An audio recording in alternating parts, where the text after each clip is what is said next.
যুক্তরাষ্ট্র বিশ্বের ৭৫টি দেশের নাগরিকদের অভিবাসী ভিসা সাময়িকভাবে স্থগিত করার সিদ্ধান্ত নিয়েছে, যার মধ্যে বাংলাদেশও রয়েছে। এই তথ্য ১৪ জানুয়ারি প্রকাশ করেছে মার্কিন সংবাদ মাধ্যম ফক্স নিউজ। প্রাথমিকভাবে কয়েকটি দেশের নাম প্রকাশ করা হলেও পরবর্তীতে নিশ্চিত করা হয় যে বাংলাদেশও এই তালিকার অংশ। সিদ্ধান্তটি ২১ জানুয়ারি থেকে কার্যকর হবে এবং পররাষ্ট্র মন্ত্রণালয়ের ভিসা যাচাই স্ক্রিনিং পুনর্মূল্যায়ন শেষ না হওয়া পর্যন্ত স্থগিতাদেশ বহাল থাকবে। প্রতিবেদনে বলা হয়েছে, যুক্তরাষ্ট্রের পররাষ্ট্র মন্ত্রণালয় ৭৫টি দেশের কনসুলার অফিসে একটি অভ্যন্তরীণ নির্দেশিকা পাঠিয়েছে। নির্দেশিকায় বলা হয়েছে, বর্তমান ভিসা প্রক্রিয়ায় যাচাই বাছাই স্ক্রিনিং পুনর্মূল্যায়ন করা হবে। এই সময়ে উল্লেখিত দেশগুলোর নাগরিকদের ভিসা আবেদন প্রত্যাখ্যান করার নির্দেশও দেওয়া হয়েছে।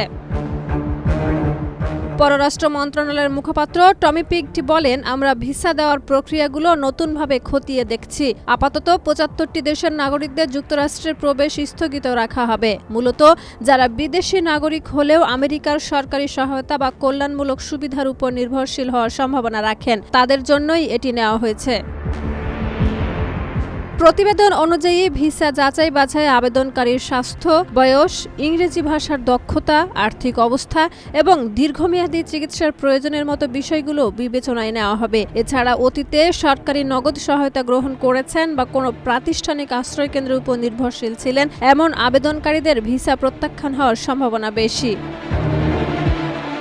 এর আগে মার্কিন প্রেসিডেন্ট ডোনাল্ড ট্রাম্প মন্তব্য করেছিলেন, দক্ষিণ এশিয়ার মধ্যে সবচেয়ে বেশি সরকারি সুবিধা গ্রহণ করে বাংলাদেশি প্রবাসীরা।